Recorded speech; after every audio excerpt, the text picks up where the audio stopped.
Ini kan simpel caranya sebenarnya. Paham, Bos? Solusinya apa? Oh, mangan. Makan, jangan lupa makan. Yang penting nasi, tempe, apa-apa, penting mangan. Makanya saya paling takut kalau warga nggak bisa makan. Kalau warga nggak bisa makan, bukan hanya COVID, yang ada tipes, bro.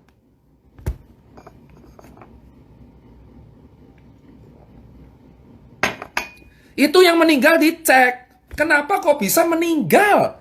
Apakah dikarenakan dia COVID? Penyebabnya apa? Kok bisa parah gitu loh. Ini yang dicek. Apakah dia kena stroke terus kena COVID? Terus meninggal. Apakah karena dia kelelahan kena COVID? Meninggal. Ini yang harus dibuat penelitian metode kohort. Penelitian. Harusnya ada audit tim epidemiologi. Itu yang saya tanya. Nakes tugasnya bekerja, menyembuhkan. Relawan kayak saya edukasi. Rakyat cari kerja, cari makan. Negara melindungi. Kepala daerah menjamin kesehatan dan kemakmuran rakyatnya. Paham, Bos? Sudah kejawab semua, bro. Dari awal saya mau ngomong, gatel banget 7 bulan saya baru lihat. Saya tuh lihat perawatan COVID, makan enak, dikasih obat, sesak napas dikasih, olahraga. Makanya kalian sering lihat kan, orang astronot malah joget-joget kan apa? Happy. Happy, bro. Yang penting happy. Bahagia, jauhkan media paranoid. Semakin paranoid, imun rendah. Gak makan, imun rendah. Gak pakai masker, keinfeksi. Makanya masker romangan. Itu solusi saya. Masker romangan, wis. MRM. Masker romangan, masker romangan, masker romangan, masker romangan. Pateni TV ne narasi positif. Saling gotong royong. Wis rampung, bro. Ini makanya saya bilang, penerapan PSBB di Jakarta awal mulanya saya kira bagus. Karena ngelok kantor, saya kira ini PSBB DKI ngelok kantor. Karena problemnya tuh kantor. Orangnya ringke-ringke. Kalau orang lapangan, kuat-kuat, bro. Lah kok malah yang dirahasia orang lapangan kan bingung, bro. Orang lapangan tuh udah kuat. Sudah kebal. Harusnya yang kena kantor. Lah malah kantornya dibuka, lapangannya sing di PSBB. Kan kebalik logikanya. Itulah makanya saya bingung. Saya kira di awal saya setuju yang di lock kantor. Karena orangnya ringkeh, bro, sumpah. Bedina udah tudut rangopo. Lah orang lapangan ojol kena matahari srengenge terus panasan. Mangan saane. Nah yang dicegah orang lapangan. Lah kan bingung. Orang lapangan ini penyakitnya kanker, kantong kering. Malah ramangan, malah loro tipes. Harusnya di lock itu kantor.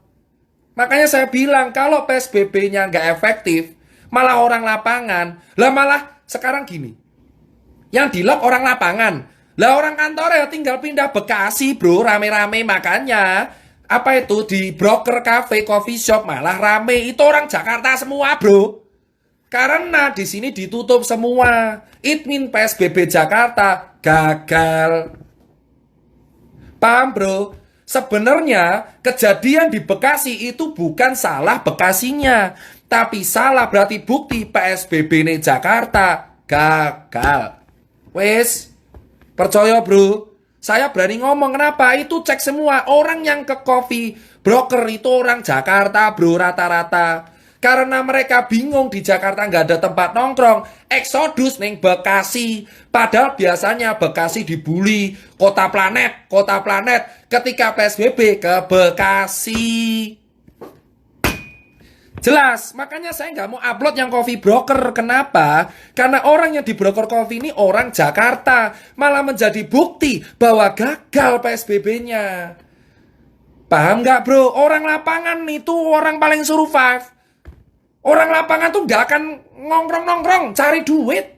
Kuli bangunan, pemulung, gelandangan, PKL, ojol, terus kuli pasar, pedagang pasar, preman pasar, terus supir taksi. Itu adalah orang lapangan.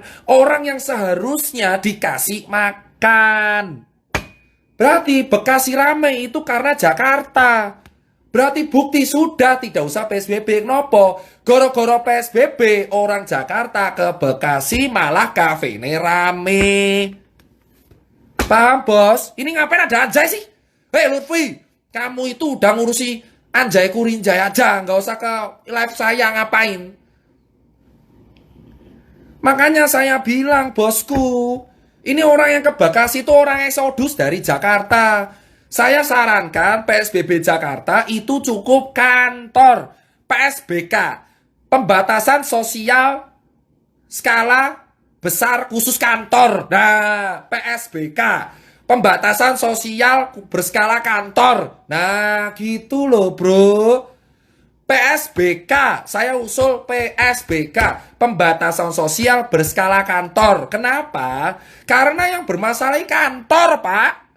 Orang ngiring, kalau orang-orang lapangan dijamin kuat, Pak. Wes stop, los kemawon. Los kemawon, orang yang lapangan tuh, mangannya susah, penyakitnya kanker, kantong kering. Obat COVID, mangan ro maskeran. Wes, jelas. Obat COVID, hidrokloroquine, Avigan, opolah antibiotik itu pereda. Pembuat stimulasi supaya antibodinya kuat, jadi kayak tank. Paham bro? Makanya saya salut sama wartawan. Wartawan itu imunnya kuat. Keliling, pangane lali, nyari berita terus. Wartawan, polisi, TNI, Satpol PP, nakes, relawan, ojol, taksi, supir online, pemulung, preman, kuli pasar, kuli panggul, kuli bangunan, kuli semen, Pak Ogah, tukang parkir, tukang semen, tukang adonan, PKL, ibu-ibu panggul, tukang jual tisu, anak pengamen, anak pang, skateboarder, itu imunnya kuat bro, gak usah diurusin. Kuat, mantap. Sing bener PSBK, pembatasan sosial berskala kantor. Orang kantori ringke bro mesake, dipus kerja 12 jam kena AC terus. Nah, itu kantor yang bener Pak Anies. Gitu. Itu saya suruh, saya kan relawan DKI, tolong ya. Nah, karena PSBB-nya gagal, makanya orang Jakarta ke Bekasi nongkrongnya di broker coffee shop karena ada akustik. Lah berarti salah siapa? Salah Bekasi? Ya enggak, Bekasi emang gak ada PSBB. Sebelum ada PSBB Jakarta, PSBB Bekasi coffee broker ya rame, biasa wae. Coffee broker itu sebelum ada PSBB Jakarta tuh biasa aja, nggak rame-rame banget. Begitu Jakarta PSBB, orang Jakarta ke Bekasi. Makanya saya bilang ini itu bukti bahwa PSBB efektif. Wes, jadikan PSBK, pembatasan sosial berskala kantor. Orang lapangan nggak usah diurusi, ben golek mangan, penting maskeran. Masker dan makan adalah solusi hidup melawan COVID. Nutrisi dan masker, nutrisi, masker. Jelas? Vaksin, virus COVID, babak belur. Obat COVID, meredakan gejala. Sudah, mau tanya apa lagi? Sekarang saya akan bahas data. Nih, ini paling penting. Jadi dulu, kenapa saya tertarik bahas Surabaya? Surabaya dulu dihujat, dianggap sebagai black zone. Bahkan ada kata-kata yang mengatakan Surabaya tingkat kepatuhannya rendah. Nah, sekarang saya bongkar. Saya tanya dari staf Pemkot langsung. Saya sudah izin, boleh. Nih, saya lihatkan namanya siapa nih tadi? Anjing lupa cuk namanya. Tito. Nih, Mas Tirta, saya staf Pemkot Surabaya. Jadi awal mula gini bro. Nah, jadi awal mula itu ada penelitian yang dilakukan. Ini ceritanya nih, saya lihat ya. Inilah karena COVID ditunggangi politik. Bukti pertama. Jadi pada tanggal berapa nih? Tanggal Mei. Nih ya, ini saya lihatkan ya, tapi jangan kaget. Saya akan terangkan dulu. Jadi di bulan Mei, Surabaya, Pemkotnya melakukan penelitian bersama dengan Persakmi dan IKA Fkam Unair. Dilakukan dalam 2 tahap, Mas Tirta. Semua tahap dilakukan selama PSBB jilid 1 dan 2 pada bulan Mei. Nah, hasil penelitian oleh saya, Persakmi dan IKA FKM UNR ini oleh Pemprov Jatim diubah menjadi bulan Juni. Lah, ini saya nggak bohong, ini data bro. Saya tanya, ngapain Pemprov Jatim ubah-ubah data? Nih ya, Surabaya ini rasa lopo-opo. Dari awal mereka berjuang sendirian. Bu Risma itu jabatan sudah terakhir. Bentar lagi sudah nggak jabat. Wes sepuh. Saya bacakan sekali lagi kalau ada wartawan yang nonton. Jadi, pada bulan Mei, Persakmi dan IKA FKM UNER melakukan penelitian kepatuhan masyarakat tentang masker selama PSBB di 2 tahap. Ini untuk Jawa Timur subjeknya. Nah, namun oleh Pemprov, datanya ini diubah menjadi penelitian bulan Juni. Padahal ini dilakukan sebelum PSBB, yaitu Mei. Lalu data ini diserahin ke Pak Presiden. Wah, dia enggak bro. Selain diganti tanggal, Mas Tirta, Pemprov juga mengganti lokasi penelitian yang awalnya Jatim menjadi Surabaya Raya. Kan gila, ini bukti pertama. Nih ya, nih, saya lihatkan. Nih datanya. Ini, lihat nih. Ini data dari Pemprov, data dari Pemkot. Ini yang bawah adalah data Pemkot yang asli. Distribusi kepatuhan masyarakat Jawa Timur 19 Mei. Buruk memang, Mei. Lalu di bulan Juni, loh datanya sama tapi ubah tanggal, lokasinya beda. Terus diserahin ke Pak Presiden. Pak Presiden marah ke Bu Risma. Ini awal mulanya Surabaya dihujat. Edan nggak bro? Pak Jokowi itu nggak tahu apa-apa loh. Pak Jokowi itu nggak tahu apa-apa, cuma datang mau survei. Kenapa dikasih data yang seperti itu? Ini yang saya tanyakan. Ayo Pemprov Jatim, klarifikasi. Ini data saya dapatkan dari saudara Tito Adam, staf Pemkot, Humas Pemkot Surabaya. Bu Risma memilih untuk diam. Bu Risma memilih untuk mengakhiri drama tersebut. Bu Risma dibully se-Indonesia dan akhirnya menggunakan anggarannya sendiri untuk menggunakan swab gratis, bro. Gila nggak, bro? Pak Jokowi nggak tahu apa-apa loh. Ke Surabaya survei dikasih data beda loh, bro. Jadi data pertamanya yang benar ini, bro. Ini data yang benar. Maaf, HP saya pecah. Nih, saya lap dulu ya. Nih, ini data yang benar. Nih, Mei, lihat, Jawa Timur, Mei, PSBB tahap 2, 19 sampai 23 Mei. Sampai ke Pemprov, bisa salah bro.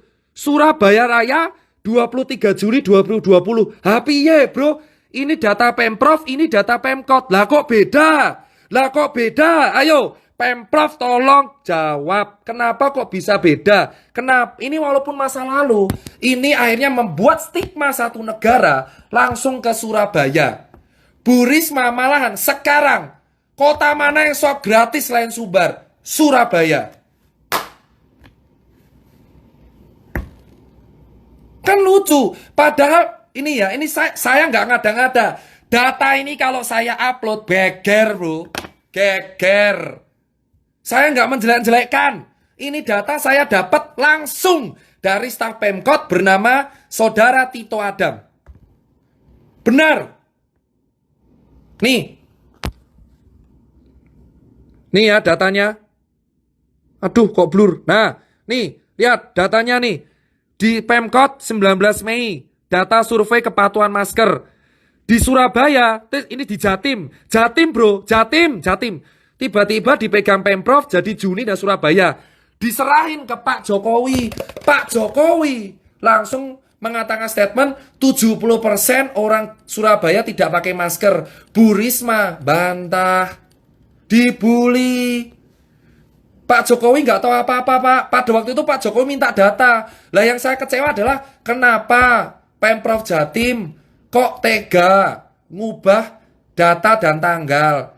Padahal ini penelitian Jatim bukan Surabaya, bro.